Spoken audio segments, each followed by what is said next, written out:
Jadi sepanjang orang kalau punya masalah mahnya masih ringan, itu masih boleh makan pedas. Dan kemudian tipsnya adalah temennya susu ya dok ya. Jadi Iya, kalau terus jangan ditambah ya yang tadi itu. Udah iya benar. pedes, asam, minyak, telat makan, stres gitu.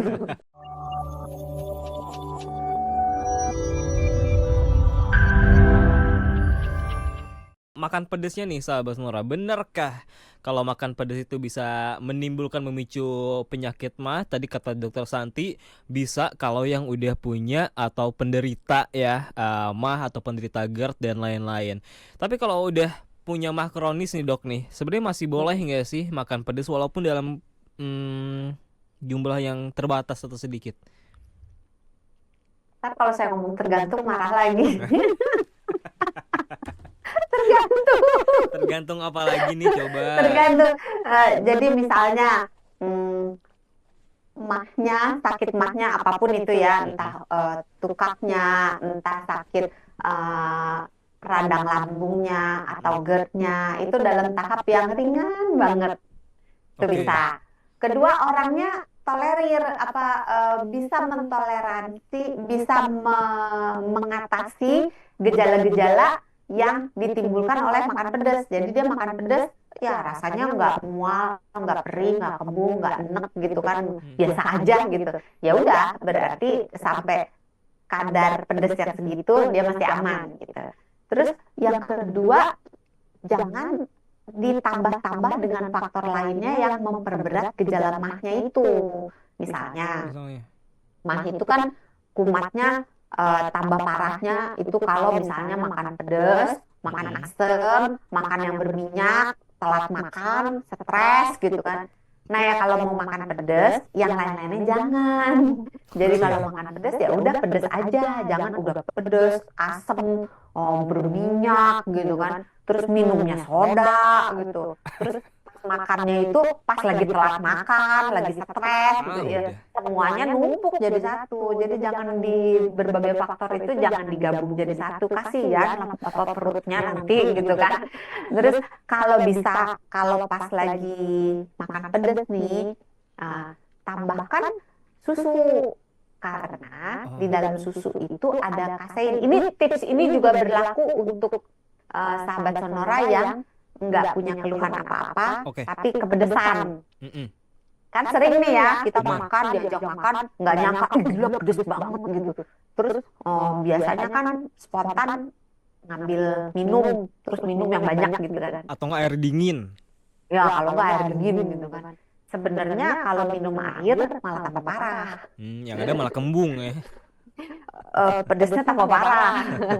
Oh Tahu gitu. nggak kenapa? Kenapa tak jadi tambah parah kalau minum air? Kan karena yang membuat rasa pedas itu kan namanya capsaicin. Mm-mm. Dia tuh oil base, jadi dia berbasis minyak, bukan berbasis air. Nah, pada saat air dan minyak dicampur, maka minyaknya kan akan nyebar kemana-mana. Hmm. Jadi kalau kita minum air, maka si zat aktif capsaicin ini akan nyebar kemana-mana. Jadi satu mulut, satu eh, panas semua gitu, jadi Oke. pedas semua gitu. Jadi hindari minum air, tapi minum susu. Karena di dalam susu itu ada protein susu yang namanya kasein.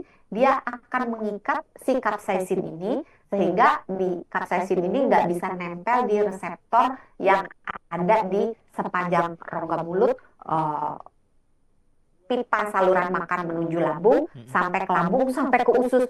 Jadi reseptor capsaicin ini ada di mana-mana, dari mulut sampai anus.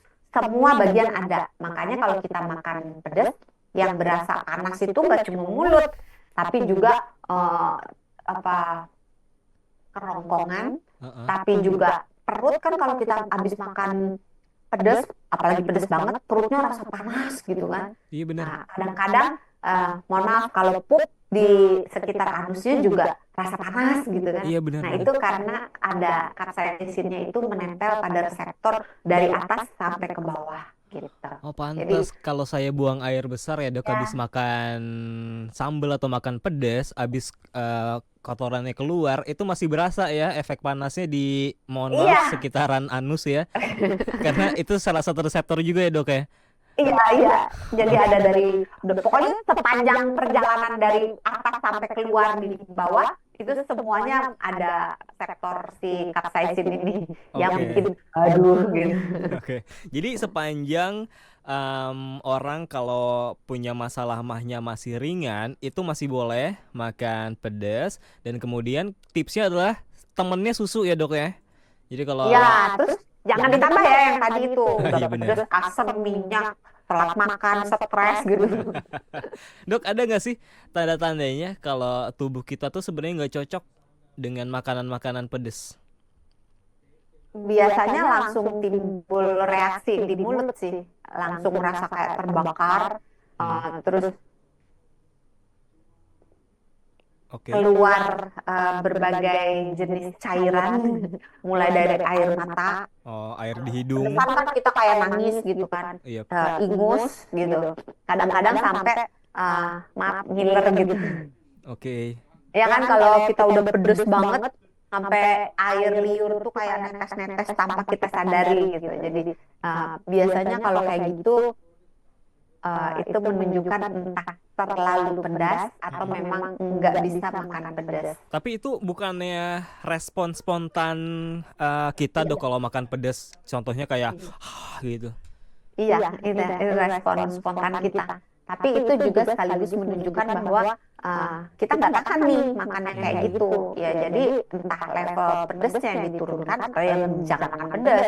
Kan eh, makanan itu bisa dinikmati banyak gitu loh. Ada asin, ada manis, ada umami. Jangan melulu mengandalkan pedas. Nah, iya, tapi kan masalahnya orang Indonesia kayak nggak lengkap ya.